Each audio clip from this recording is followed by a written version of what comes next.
એટલે એને કોઈ આલોકની અંદર આવી અને બ્રાહ્મી સ્થિતિ સિદ્ધ કરવાની નથી.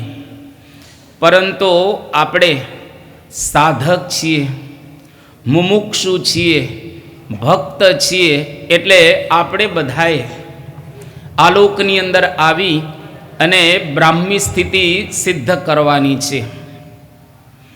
એ બ્રાહ્મી સ્થિતિ સિદ્ધ કરીએ તો આલોકની અંદર અને પરલોકની અંદર આપણે સુખી રહી શકીએ, શાંતિથી આપણું જીવન પસાર થઈ શકે.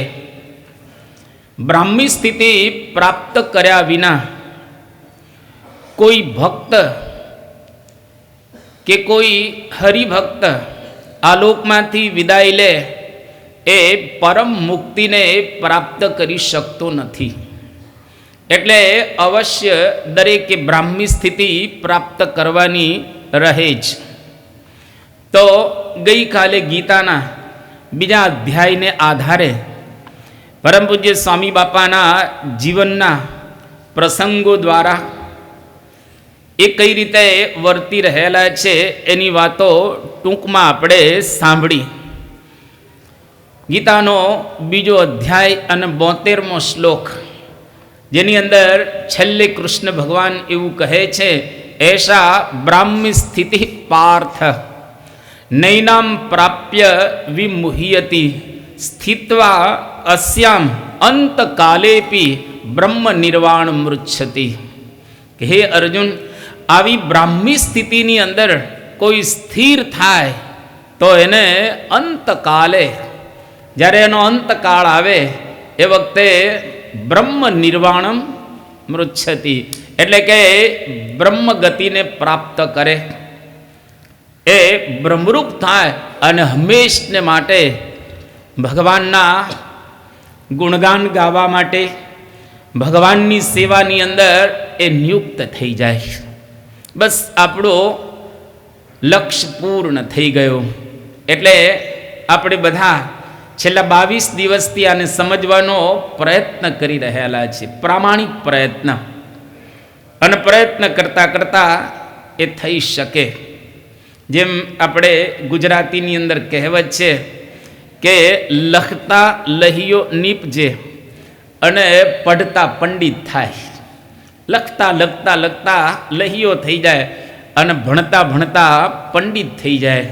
એવી જ રીતે ભક્તિ કરતાં કરતાં પરમ ભક્ત થઈએ, મુક્ત થઈએ. આમાં બીજું કશું જ કરવાનું રહેલું નથી. અહીંયા આગળ હવે પરમ પૂજ્ય સ્વામી બાપા તારીખ 21/6/2023 બુધવાર ટોરોન્ટોની અંદર વિરાજમાન છે. અને આજે ઇન્ટરનેશનલ યોગા ડે કહેતા યોગ ડે રહેલો છે. અને પરમ પૂજ્ય સ્વામી બાપા બહુ સરસ વાત કરે છે કે આસન અને કસરતમાં ફેર શું છે. સ્વામીએ જેનો જવાબ આપ્યો કે કસરત સ્થૂળ આપણા મસલ્સ બધા રહેલા છે એને ડેવલપ કરે, અને આસન દ્વારા આપણી નાડીઓ એ મુલાયમ થાય, જેથી કરીને આપણે ખૂબ સરસ રીતે જીવન જીવી શકીએ અને અંદરથી આપણને આનંદ આવે. આ બાપાએ બહુ સરસ બંનેની વ્યાખ્યા કરી. એ વખતે ઉત્તમ યોગી સ્વામી, જે પરમ પૂજ્ય સ્વામી બાપાના સેવક રહેલા છે, એમણે વાત કરી કે બાપા આ સૂર્ય નમસ્કાર એ તમે મને શીખવાડ્યા અને હું સૂર્ય નમસ્કાર કરું છું, એમ કરીને એમને સૂર્ય નમસ્કાર કર્યા. બહુ સરસ રીતે સૂર્ય નમસ્કાર એમણે કર્યા. બધા સંતો રાજી થયા. અને પછી ઉત્તમ યોગી સ્વામીએ કહ્યું કે આ જેટલા આસનો રહેલા છે, તમામ આસનો મને પરમ પૂજ્ય મહંત સ્વામી મહારાજે શીખવાડ્યા છે. એ વખતે પૂજ્ય જ્ઞાનપ્રિય સ્વામી ત્યાં આગળ વિરાજમાન હતા. એમણે કહ્યું કે આપે વર્ષો સુધી આસન અને કસરત કરેલી છે. સ્વામીએ સંમતિ બતાવી અને બધા સંતો એક સાથે રાજી થઈ અને બાપાને કહે છે કે બાપા આપ યોગાચાર્ય છો, અને ખરેખર પરમ પૂજ્ય મહંત સ્વામી મહારાજ યોગાચાર્ય રહેલા છે. એટલે કે ઘણા બધા આસનો, પ્રાણાયામ, કસરત પરમ પૂજ્ય સ્વામી શ્રી વર્ષોથી કરતા આવ્યા છે નિયમિત રીતે.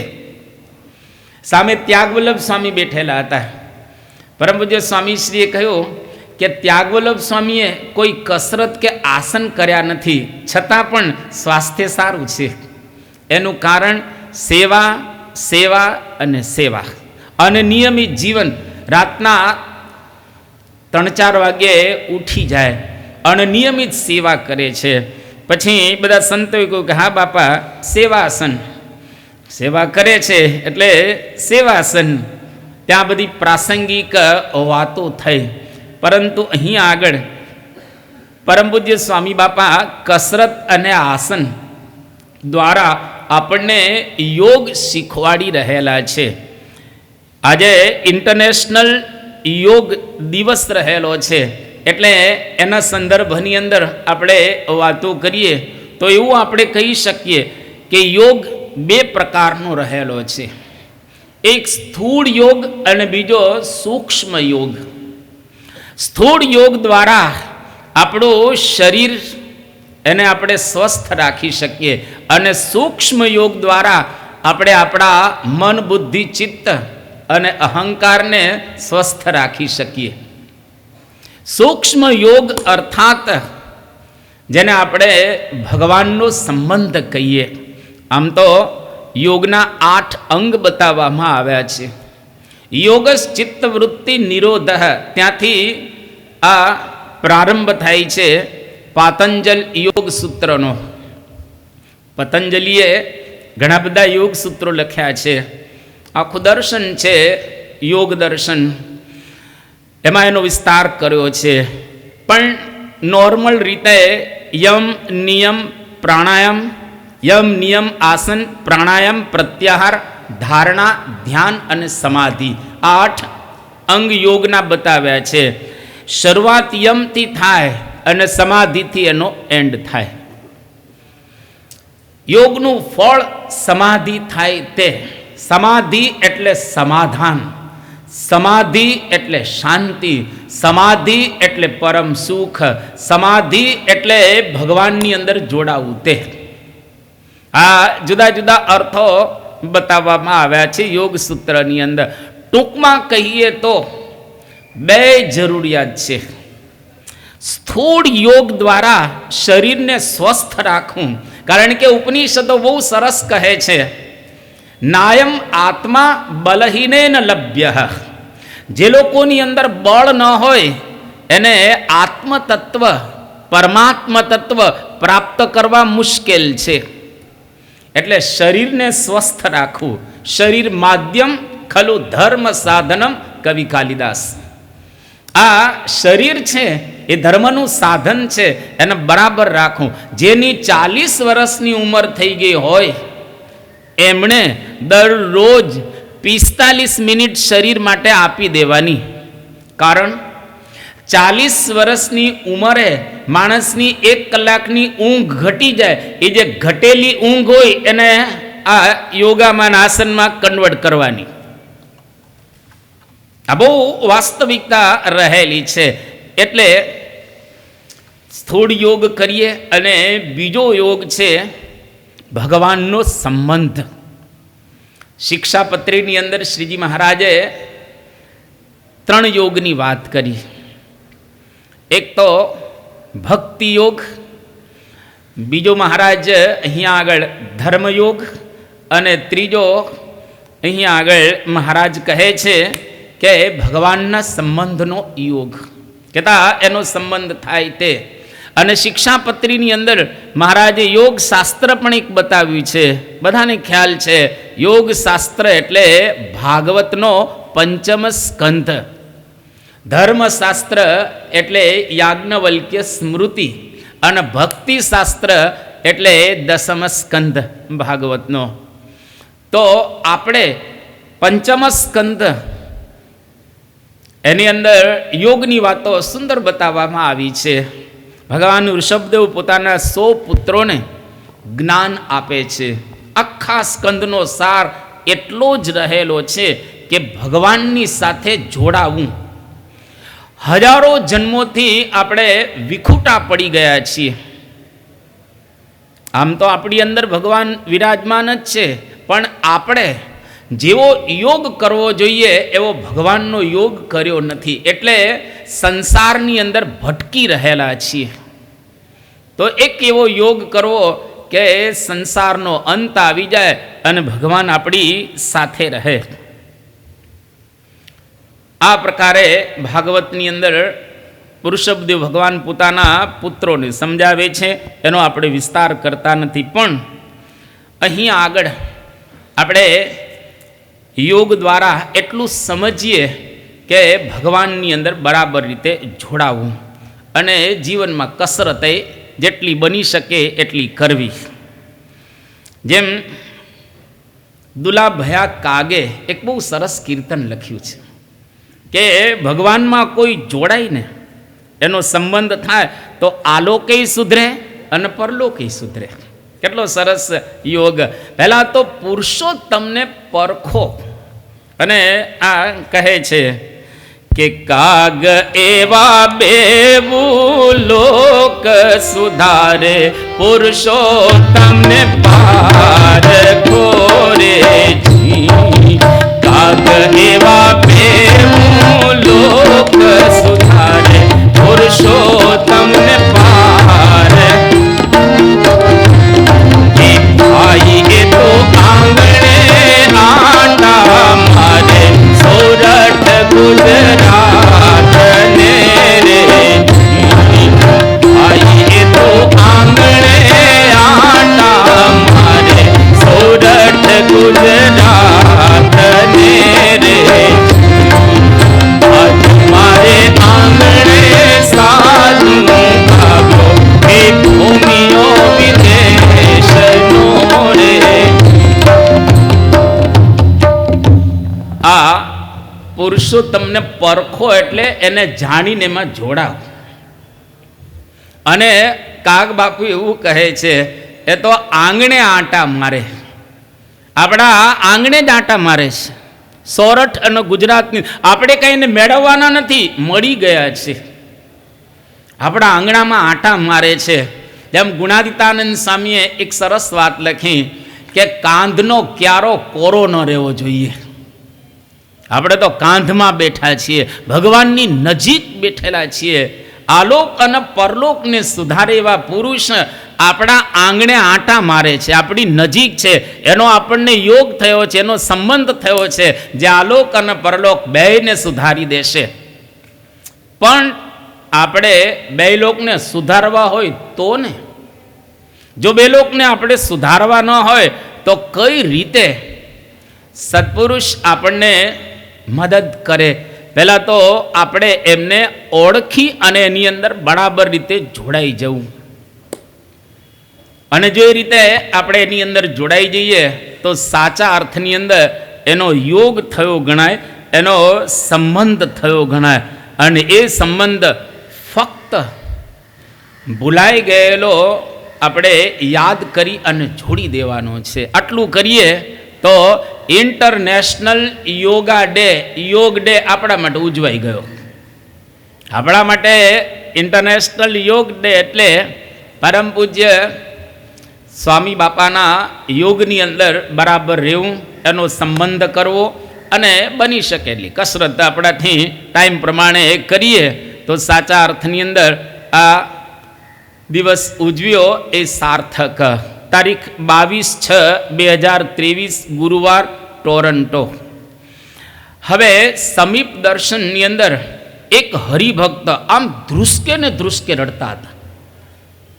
બાપાની નજીક આવ્યા, અતિશય રડવા લાગ્યા અને બોલતા હતા કે પ્રમુખ સ્વામી મહારાજના દર્શન થયા, પ્રમુખ સ્વામી મહારાજના દર્શન થયા.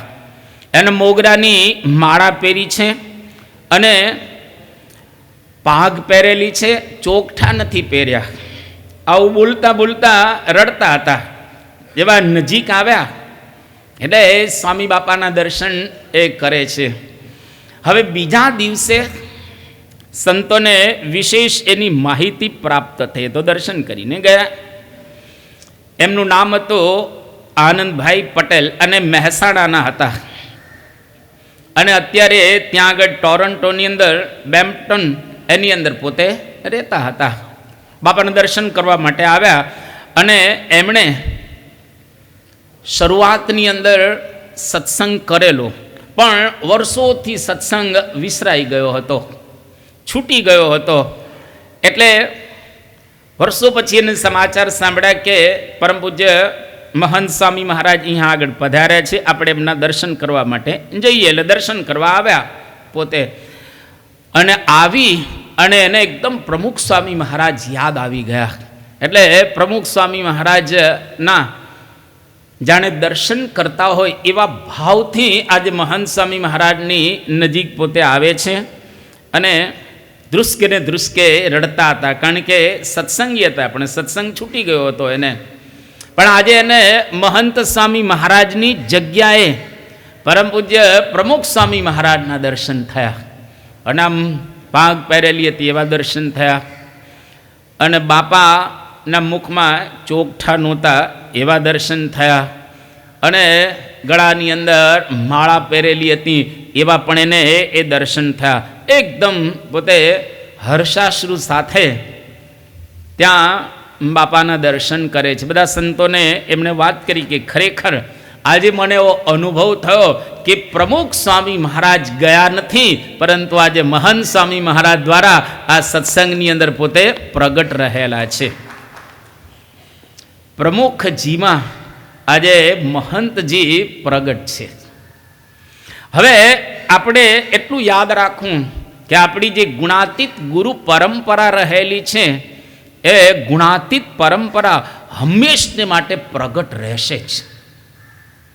આ તો એક પ્રસંગ અહીંયા આગળ બતાવવામાં આવ્યો, પણ એ ગુરુ પરંપરા દ્વારા એવું એક નિશ્ચિત થયેલું છે કે સંતો બદલાશે, પરંતુ ગુરુઓ એકના એક રહેશે જ.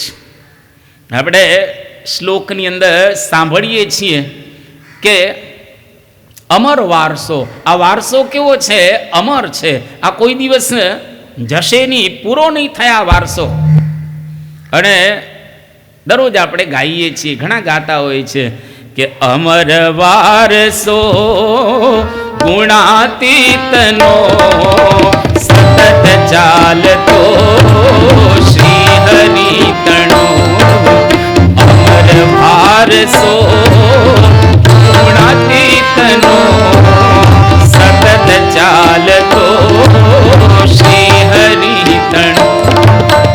ભગતજી અને શાસ્ત્રી યોગીજી, પ્રમુખજી અને શ્રી મહંતજી. ભગતજી અને શાસ્ત્રી યોગીજી, પ્રમુખજી અને શ્રી મહંતજી. આ અમર વારસો રહેલો છે. એ વારસો અનાદિકાળથી ચાલી રહેલો છે, પણ પ્રગટ થયો 250 વર્ષ પહેલા. આ 250 વર્ષ પૂર્વે આ વારસો પ્રગટ થયો, પણ એ ચાલી જ રહેલો છે. જો મુખ બદલાયું છે પણ સુખ નથી બદલાયું. સત્પુરુષનું સુખ એનું જ રહેલું છે, એના ચહેરાઓ બદલાય છે, પણ એનું સુખ એનું એ જ આપણને અનુભવાય છે. રૂપ બદલાયું છે પણ સ્વરૂપ બદલાયું નથી. સ્વરૂપ એ છે ગુણાતીત. શરીર બદલાયું છે પણ સ્થિતિ બદલાઈ નથી. મહંત સ્વામી મહારાજ, પ્રમુખ સ્વામી મહારાજ, યોગીજી મહારાજ, શાસ્ત્રીજી મહારાજ, ભગતજી મહારાજ કે ગુણાતીતાનંદ સ્વામી, દરેકના શરીર જુદા રહેલા છે, પરંતુ એની સ્થિતિ એ એક જ રહેલી છે. અને પૃથ્વીનું તળ રહેશે યાવ ચંદ્ર દિવા કરો, જ્યાં સુધી સૂર્ય અને ચંદ્ર તપતા રહેશે ત્યાં સુધી આ ગુણાતીત વારસો ચાલ્યો જ આવશે. અને ગુણાતીતાનંદ સ્વામી બોલીને ગયા છે. ગુણાતીતાનંદ સ્વામી પોતાની વાતમાં એક વાત એવી લખી કે તમારા બધાના દેહ 5-10 વર્ષમાં પડી જશે, હું ચિરંજીવી છું. તો ગુણાતીતાનંદ સ્વામીનો દેહ પણ ક્યાં દેખાય છે આપણને? એમનો દેહ તો પડી જ ગયો છે ને. તો પોતે બોલ્યા કે હું ચિરંજીવી છું. તો ક્યાંથી તમે ચિરંજીવી રહ્યા? તમારો દેહ પણ પડી જ ગયો છે.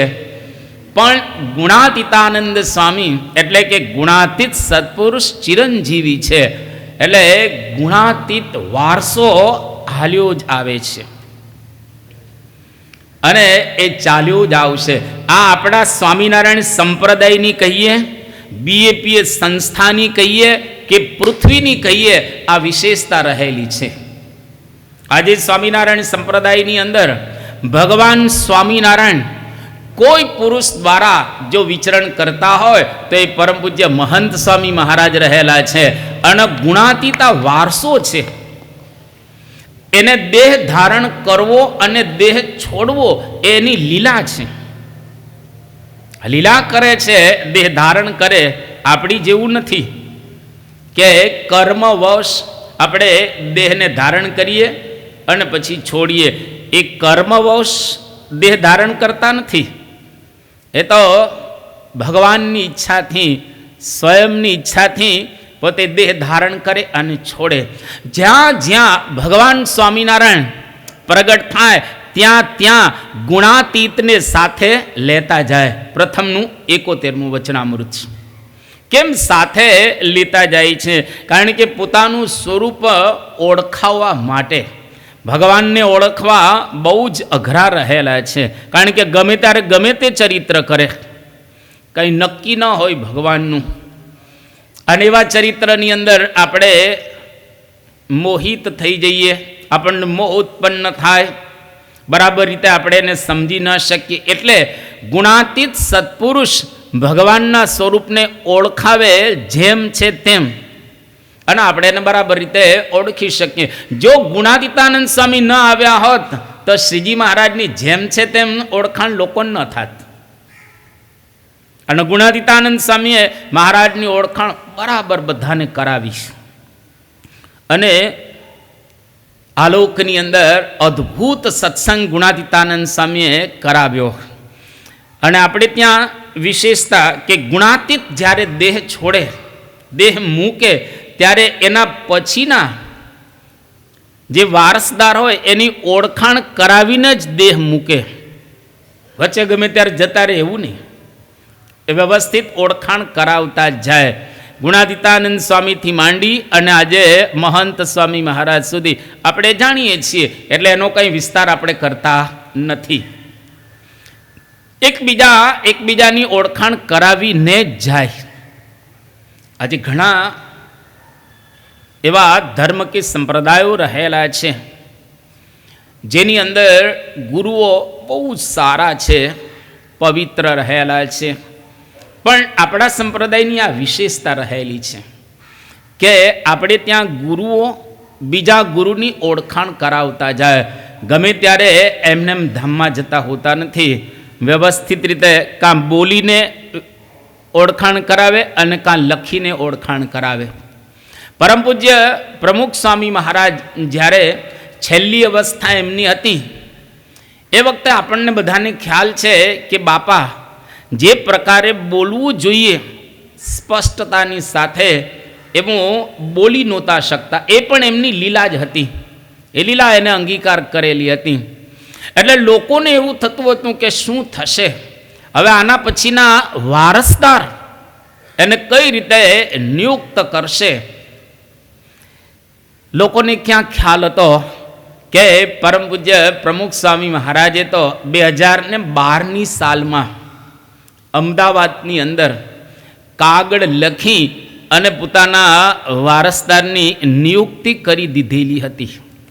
બરાબર બાપા ધામમાં ગયા અને રાત્રે 12 વાગે ઇન્ટરનેટ ઉપર આપણી સંસ્થાની સાઇટ ઉપર આ કાગળ મૂકવામાં આવ્યો બાપાના હસ્તાક્ષરની અંદર.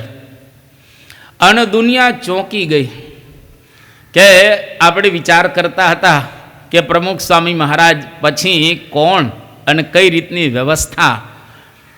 કારણ કે પ્રમુખ સ્વામી મહારાજે જબરજસ્ત દુનિયાની અંદર બધા કાર્યો એમને કર્યા છે. આ તો એમનું મુખ્ય કાર્ય રહેલું છે. કદાચ 5-25 મંદિરો ઓછા બંધાય તો પછીના સત્પુરુષ એ બાંધશે, પણ ઓળખાણ કરાવી એ તો એનું મુખ્ય કાર્ય છે, કામ છે. અને જ્યારે આ કાગળ વાંચ્યો લોકોએ, ત્યારે લોકો વિચારવા લાગ્યા કે પ્રમુખ સ્વામી મહારાજ કેટલા પાકા રહેલા છે, કેટલા પાકા. અન્ય ગુરુઓ બોલીને ગયા, આ તો લખીને ગયા. એટલે પૃથ્વીનું તળ રહેશે ત્યાં સુધી એમના હસ્તાક્ષરો રહેશે અને લોકોને ખ્યાલ આવશે કે ખરેખર પ્રમુખ સ્વામી મહારાજે પોતાના વારસદારની ઓળખાણ કરાવી લખીને. એટલે આપણા સંપ્રદાયની વ્યવસ્થા અને મજકૂર કહીએ અથવા તો આપણા સંપ્રદાયનું રહસ્ય રહેલું છે. ગુરુઓ કોઈ દિવસ ઓળખાણ કરાવ્યા વિના જાય નહીં, કારણ કે એ ગુણાતીત ગુરુઓ રહેલા છે. ગુણાન અતીત ઇતિ ગુણાતીત, ગુણથી પર રહેલા છે. એમનો કોઈ આ દુનિયાના ગુણોની અંદર આસક્તિ રહેલી નથી. અહીં આગળ નિષ્કુળાનંદ સ્વામીએ એક બહુ સુંદર વાત લખી કે આપણો સંપ્રદાય કેવો છે? પ્રગટનો સંપ્રદાય છે. એટલે ભગવાન પ્રગટ રહેશે જ, વચ્ચેથી કેમ જતા રહીને પાછા આવે એવું નથી. એકવાર પ્રગટ થયા એટલે હવે પ્રગટ જ રહેવાના છે. મહારાજે કહ્યું, હું તો 50 વર્ષ આ પૃથ્વી પર રહીશ અને હવે પછી સંત દ્વારા દર્શન આપીશું. અને નિષ્કુળાનંદ સ્વામીએ લખ્યું પણ ભક્ત ચિંતામણીની અંદર કે આ પ્રગટનો સંપ્રદાય છે.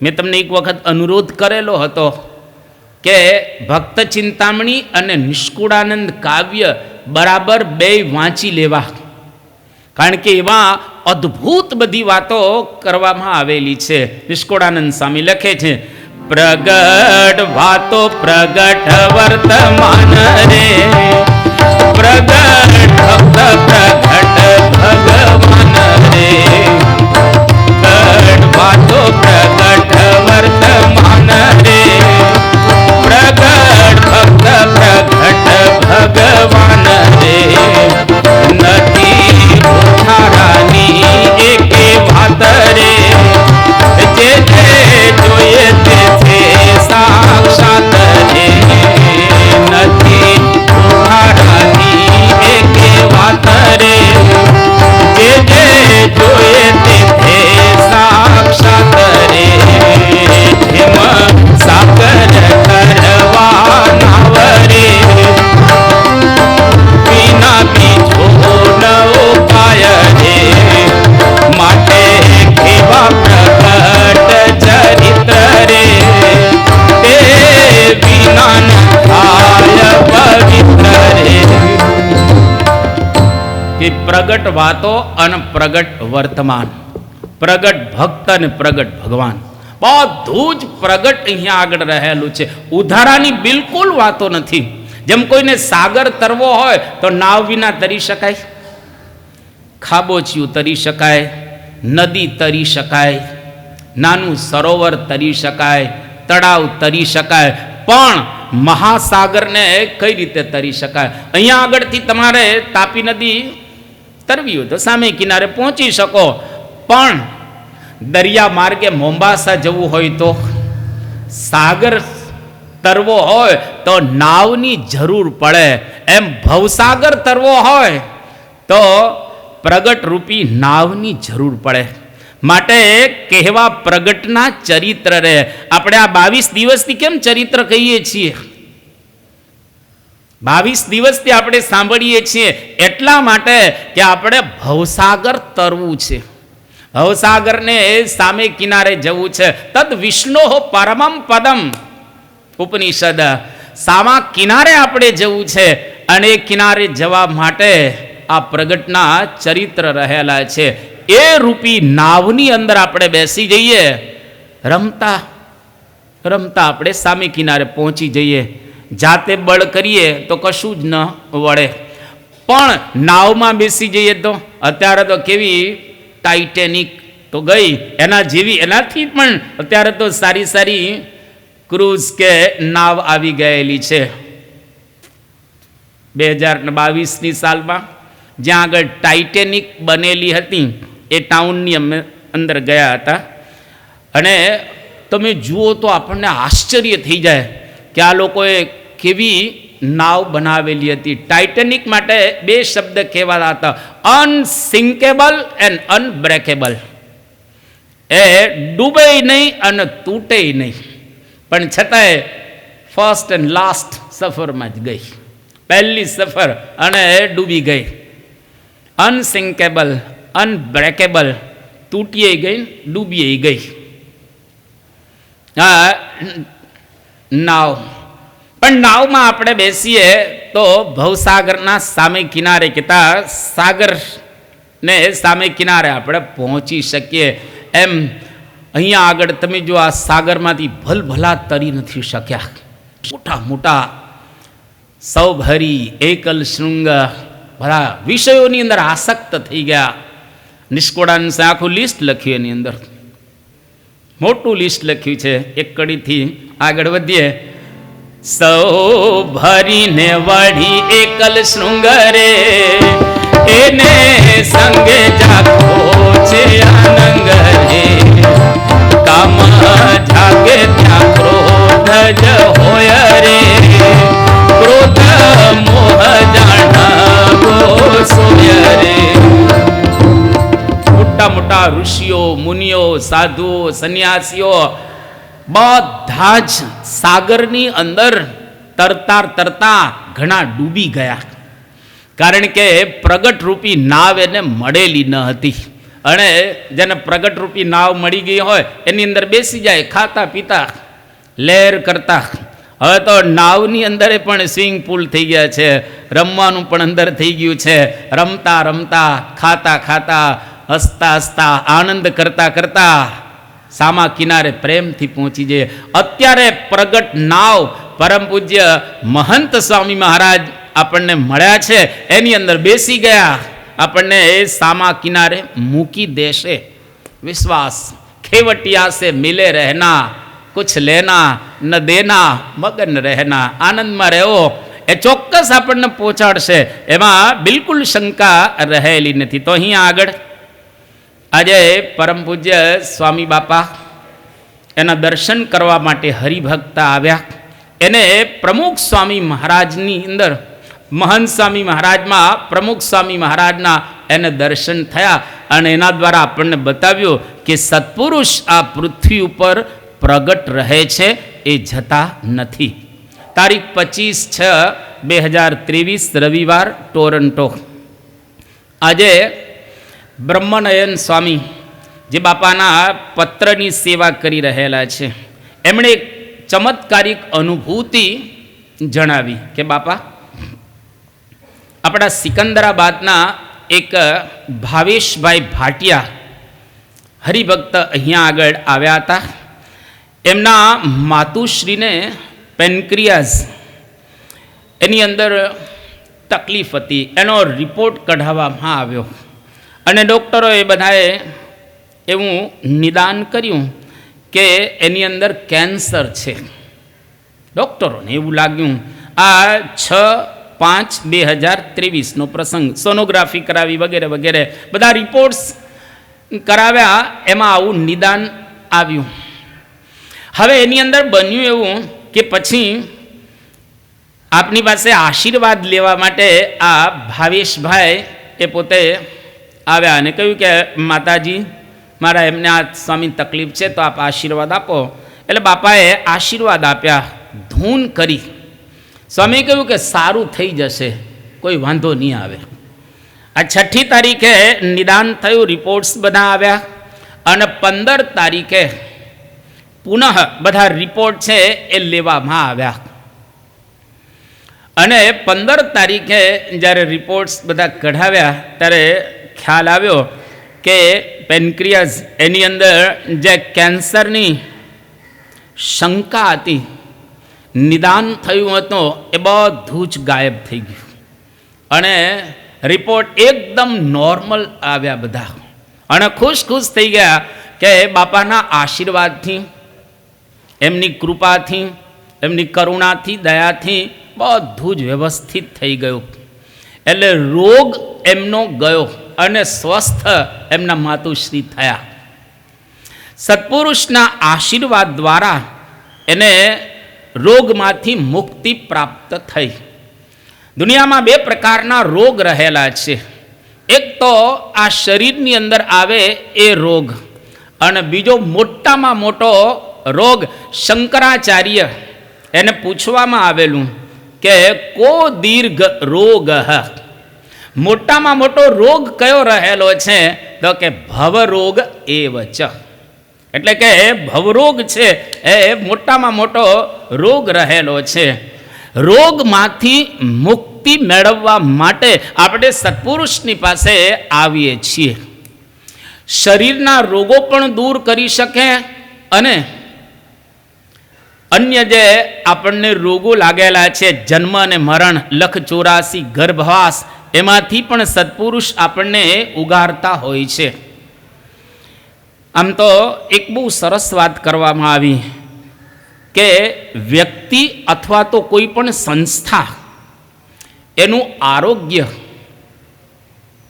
આપણે જેને હેલ્ધી કહીએ, એનું આરોગ્ય 4 ક્ષમતાંક પર આધારિત રહેલું છે.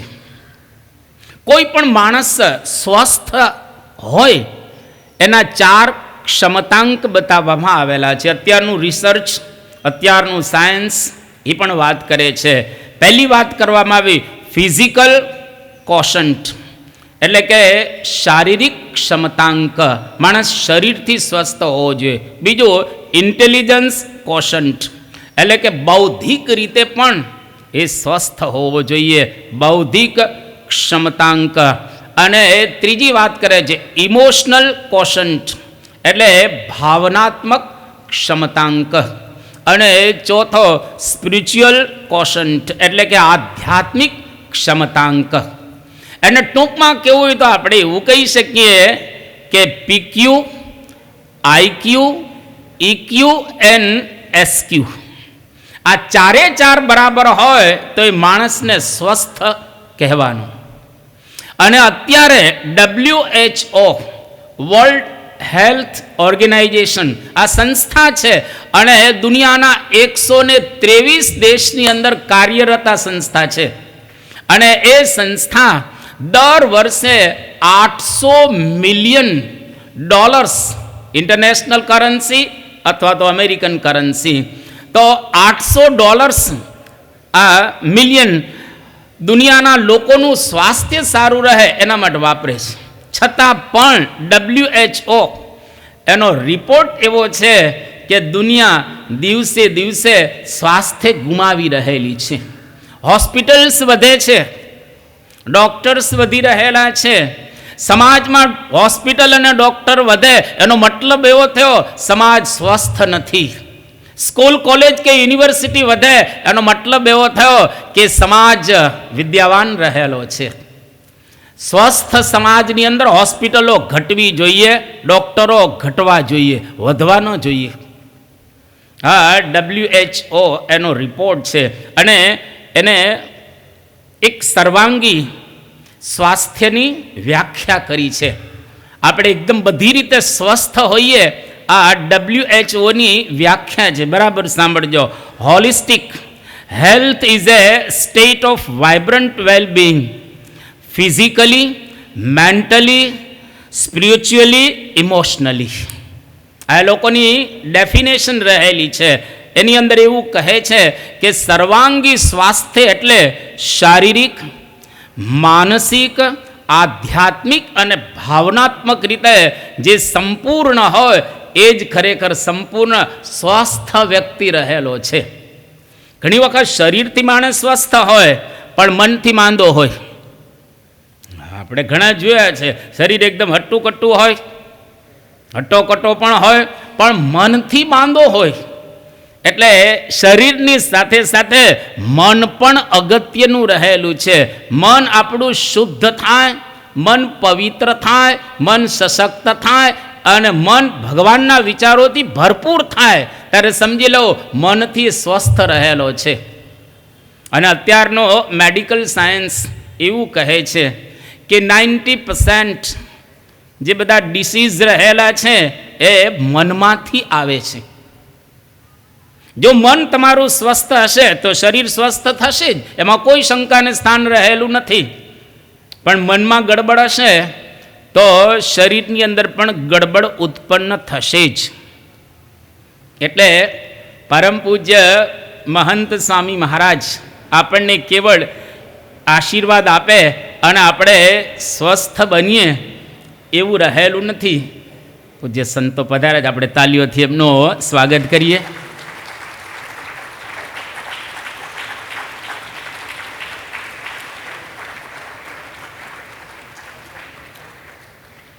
એટલે માણસ મનથી સ્વસ્થ હોય એ ખરેખર અગત્યનું રહેલું છે. ઘણી વખત માણસ શરીરથી સ્વસ્થ હોય, મનથી પણ બરાબર હોય, સ્ટ્રોંગ હોય, મજબૂત હોય, પણ એની ભાવના ખરાબ હોય. જેની ભાવના ખરાબ હોય એ માણસ પણ સ્વસ્થ ન કહેવાય. તમે જુઓ, હિટલર હતો એ માંસાહાર નહોતો કરતો, દારૂ પણ હિટલર પીતો નહોતો, એટલે શરીર એનું સ્વસ્થ હતું. મનથી પણ સ્ટ્રોંગ હતો હિટલર, પણ ભાવના ખરાબ હતી. અને એ ભાવના એટલી ખરાબ હતી કે 60,000 યહૂદીઓની એને કત્લે આમ કરી. એનો મતલબ એવો થયો કે એની ભાવના સારી ન હતી.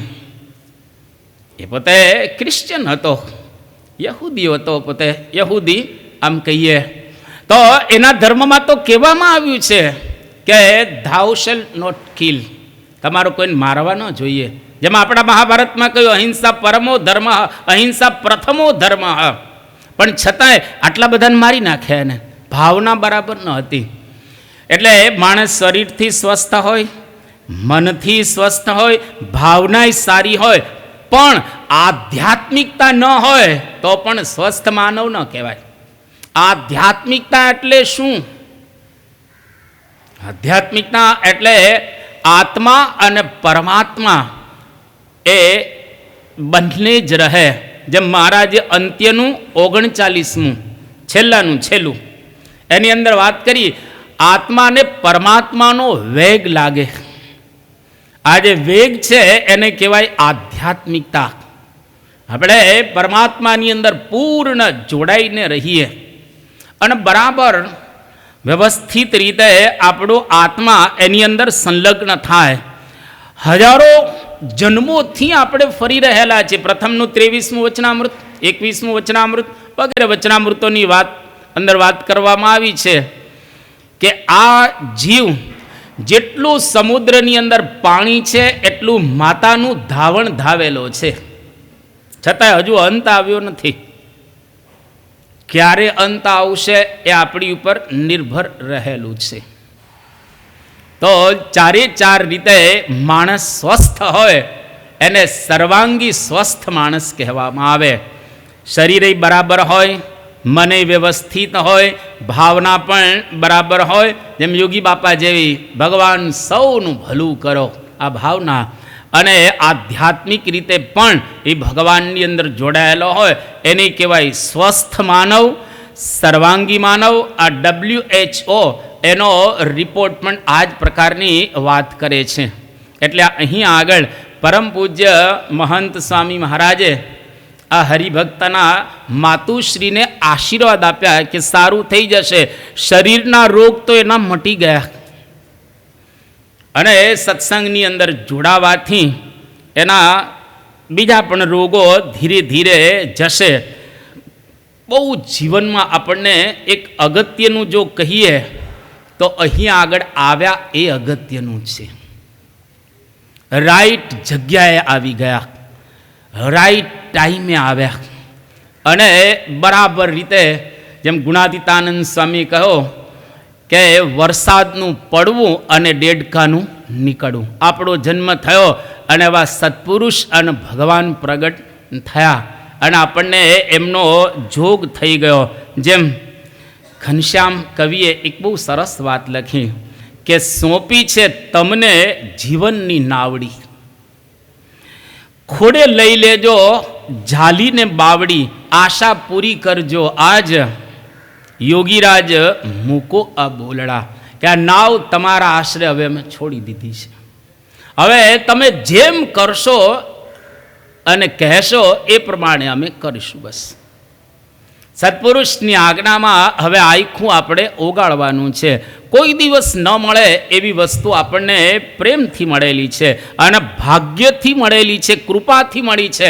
કોઈક એવા સત્કર્મ કર્યા હશે, કંઈક સારું કર્યું હશે જેના દ્વારા યોગ આપણને પ્રાપ્ત થયો. એટલે છેલ્લે ઘનશ્યામ બહુ સરસ કહે છે કે ઘનશ્યામને હેતે હૈયામાં ચાંપજો. હે યોગી બાપા, અમને હેતથી તમે હૈયાની અંદર રાખજો, અવિચળ ભક્તિ અંતરમાં સ્થાપજો. અમારા હૃદયની અંદર અવિચળ ભક્તિ રહે, અમે કોઈ દિવસ તમને ભૂલી ન શકીએ. અમારી અંદર ભાવના હંમેશને માટે બની રહે. દયાળુ યોગી મહારાજ, તમે તો દયાળુ છો અને ખરેખર ભગવાન આપણી પર કૃપા કરે, કરુણા કરે ત્યારે જ આપણે એમને ઓળખી શકીએ અને એમના યોગની અંદર રહી શકીએ. એની દયા વિના શક્ય નથી. ઘણા પ્રસંગો આપણે જાણીએ છીએ, એનો વિસ્તાર નથી કરતો, પણ મહાનુભાવાનંદ સ્વામી મહારાજને કહ્યું કે આટલા બધા સાધનો કર્યા અને તમારા ચરણની સેવા અમને કેમ નથી આપતા? મહારાજે કહ્યું તમે સાધન કર્યા ને એ બહુ સામાન્ય કર્યા, પ્રસંગ જાણીએ છીએ, વિસ્તાર નથી કરતો. આંગણું વાળવા જેવા સાધનો કર્યા છે અને મારા ચરણની સેવા તો અર્ધો મણ સુવર્ણની જગ્યાએ રહેલું છે. પુરુષોત્તમ નારાયણના ચરણારવિંદને પ્રાપ્ત કરવા બહુ જ અઘરા રહેલા છે, પણ આપણને સેજે સેજે મળી ગયા. ઘણી વખત માણસ મુમુક્ષુ હોય, દુનિયા તો મુમુક્ષુઓથી ભરેલી છે. અત્યારે દુનિયાની વસ્તી 8 અબજની થઈ ગઈ. હવે ઇન્ડિયાની વસ્તી 142 કરોડ, ચાઇનાની પણ 142 કરોડ, અમેરિકાની 34 કરોડ, ઇન્ડોનેશિયાની 23 કરોડ, પાકિસ્તાનની 21 કરોડ, આ બધા દેશોની વસ્તી બતાવવામાં આવી છે. અત્યારે આપણે ચાઇના લગભગ સરખા થઈ ગયા. તો દુનિયાની વસ્તી અત્યારે 8 અબજની થઈ ગઈ છે. 100 કરોડ માણસોને બાદ કરી દો એટલે 700 કરોડ માણસો કોઈક ને કોઈક સંપ્રદાય, ધર્મ એની અંદર જોડાયેલા છે. અત્યારે દુનિયા ઉપર 300 ધર્મ છે ને હજારો લાખો સંપ્રદાયો રહેલા છે. દરેક પોતપોતાની રીતે ભજન, ભક્તિ, માળા, માનસી, કથા, કીર્તન કરી રહેલા છે. પણ આપણે કેટલા સદભાગ્ય કહેવાય કે આજે પ્રત્યક્ષ ભગવાન, પ્રત્યક્ષ સંત એને આપણી ઉપર દયા કરી, કરુણા કરી અને આપણને એમની નજીક રાખ્યા અને આપણો પોષણ કરી રહેલા છે. અને ધીરે ધીરે જો આપણે આ માર્ગની અંદર આગળ વધીએ તો એક સમય એવો આવે કે આપણને ભગવાનના હૃદયની અંદર દર્શન થશે. ભગવાન બેઠા છે અંદર. કોટી રવિ ચંદ્રની કાંતિ ઝાંખી કરે એવા તારા ઉર વિશે નાથ ભાસે. કરોડો સૂર્ય અને ચંદ્રના પ્રકાશને પણ ઝાંખો પાડી દે એવો પ્રકાશ ભગવાનની અંદર છે. ઉપનિષદોની અંદર વાત કરવામાં આવેલી છે કે તમૈવ ભાંતમ અનુભાતિ સર્વમ તસ્ય ભાષા સર્વમ ઇદમ વિભાતિ. આ કઠોપનિષદ. ભગવાન તેજસ્વી છે અને આપણા હૃદયમાં જ બેઠા છે, અહીંયા આગળ જ છે.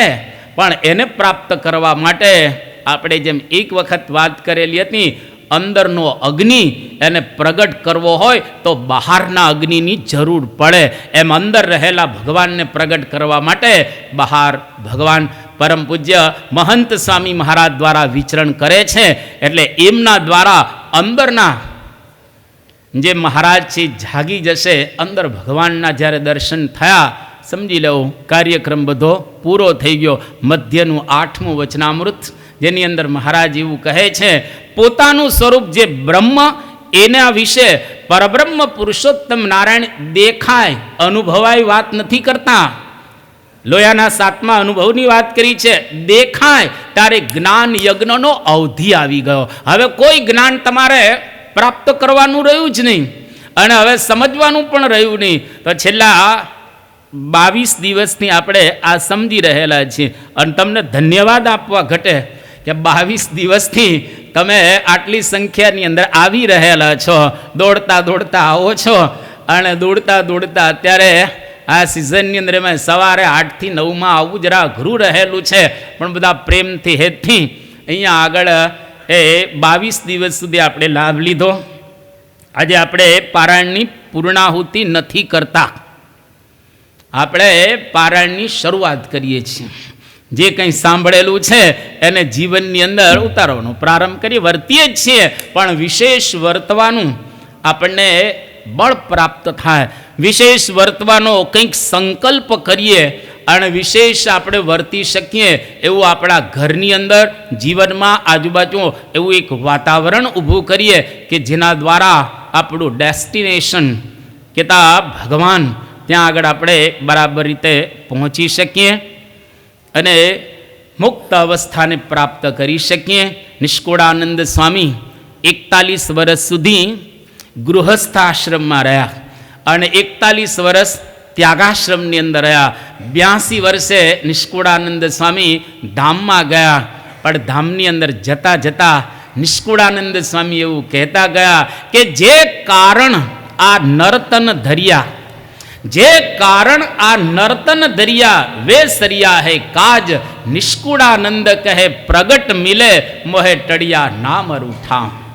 જેના માટે આ શરીર ધારણ કરેલું આપણે જાણીએ છીએ એનો પ્રસંગ, ભરતજી, જડ ભરત અને મૃગ અને ચોથા જન્મની અંદર નિષ્કુળાનંદ સ્વામી થયા.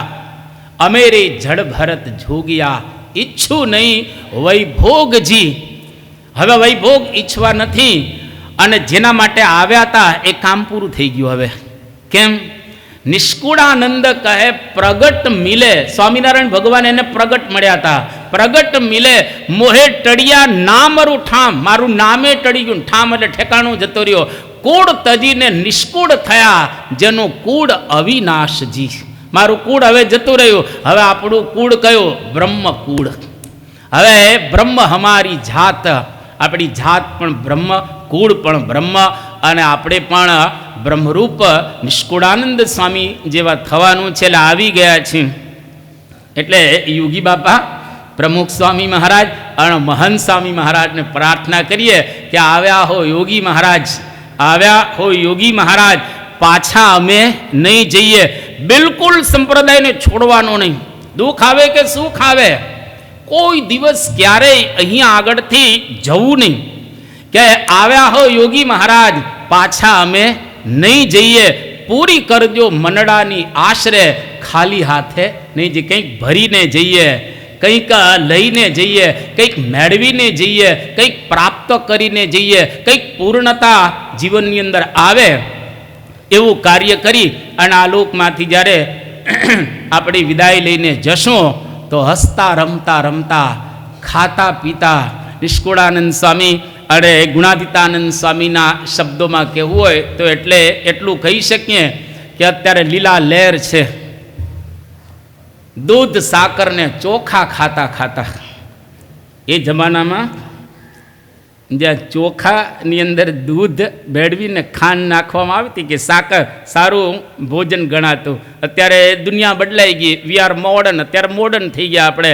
એટલે પીઝા કે ટાકો બેલ કે લઝાનિયા કે જે અત્યારે એ હોય તો નિષ્કુળાનંદ સ્વામી એવું કહે છે કે ગુણાતીતાનંદ સ્વામી કે દૂધ સાકરને ચોખા ખાતા ખાતા, હિંડોળા ખાતની અંદર હિચકતા હિચકતા ત્રીજે દચકે આપણને અક્ષરધામ મળે એવો સમય અત્યારે આપણા માટે આવી ગયો છે. જવાનું નથી. અંત્યના 7મા વચનામૃત પ્રમાણે અક્ષરધામમાં જ બેઠા છીએ. નિષ્ઠા, નિશ્ચય, ઉપાસના, ભક્તિ અને સ્વરૂપ નિષ્ઠા જો આવશે તો આપણે અહીંયા આગળ જ ધામ છે. સારંગપુરનું 10મું વચનામૃત મહારાજને પ્રાર્થના કરીએ કે આ જે કંઈ વાતો આપણે સાંભળી છે, ચરિત્રો સાંભળ્યા છે, બધા જ ચરિત્રોમાંથી આપણે પ્રેરણા પ્રાપ્ત કરી અને આપણું જીવન મંગલ બનાવીએ.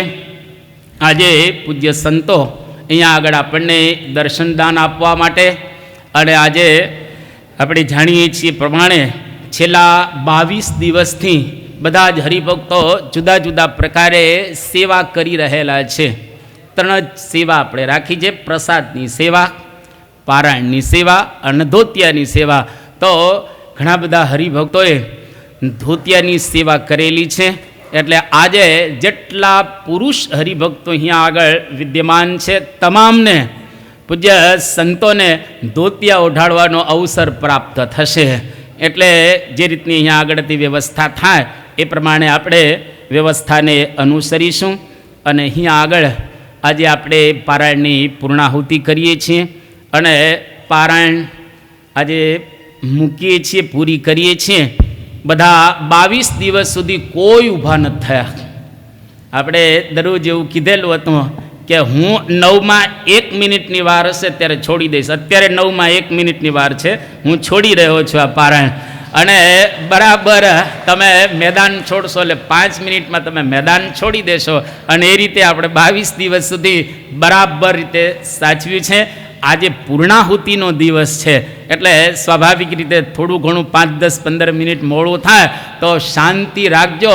અને આ બધું પૂરું થશે પછી જ પ્રસાદ વેચવામાં આવશે. ત્યાં સુધી પ્રસાદે નહીં મળે તમને. કદાચ તમારે નીકળવું હોય તો પ્રસાદ મળવાનું જ નથી ત્યાં આગળ.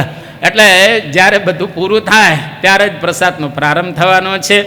અને અહીંયા આગળ આ પારાયણમાં ઘણા બધાએ ખરેખર સારું યોગદાન આપ્યું છે. તમામ કાર્યકર્તાઓ જે અડાજણ 1 અને આપણું રિવરડેલ મંડળ અને 8વા લાઈન ત્રણે ત્રણના કાર્યકર્તાઓનો આપણે સમૂહમાં ખૂબ ખૂબ તાલીઓથી આભાર માનીએ. અહીંયા આગળ પૂજ્ય અક્ષરાજ સ્વામી એમને જ્યારે આપણે અહીં નક્કી કરવામાં આવ્યું કે અહીંયા આગળ આપણે કરીએ તો આખો આ જે સભા હોલ છે એને વ્યવસ્થિત સાફ કર્યો, વ્યવસ્થિત આવી બધી વ્યવસ્થા આપણને કરી આપી. એટલે પૂજ્ય અક્ષરાજ સ્વામીનો પણ આપણે ખૂબ ખૂબ આભાર માનીએ. પૂજ્ય બ્રહ્મવલ્લભ સ્વામી અને નરેન્દ્રભાઈ વગેરે બધાએ ખૂબ સરસ રીતે માઇકની સેવા કરી, એમનો પણ આપણે ખૂબ આભાર માનીએ. આપણા જય, મયુર અને મિહિર એ ત્રણેય તબલાની અંદર સેવા આપી અને હરિએ આ હાર્મોનિયમ ઉપર સેવા આપી. આપણે ચારે ચારનો ખૂબ ખૂબ આભાર માનીએ. અને અહીંયા આગળ બધાએ નાના મોટાએ સેવા કરી છે. યોગેશભાઈએ વિડીયોની સેવા કરેલી છે. તો તમામ હરિભક્તોનો આપણે અહીંયા આગળથી ખૂબ ખૂબ આભાર માનીએ છીએ.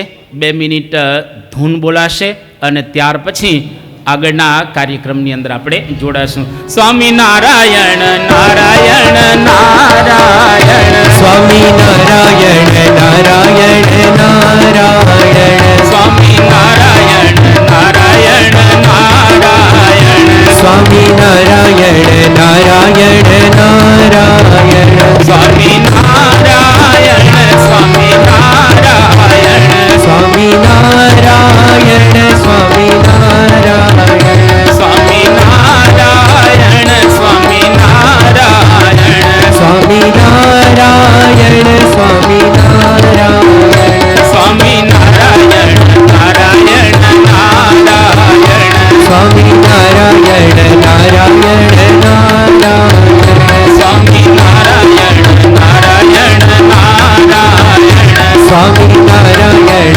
નારાયણ નારાયણ. ટટાર બેસી 2 હાથ જોડી અને જે કંઈ આપણે શ્રવણ કરેલું છે એનું મનન કરતાં કરતાં ધ્યેય મંત્ર અને વિદાય શ્લોકની અંદર જોડાઈએ.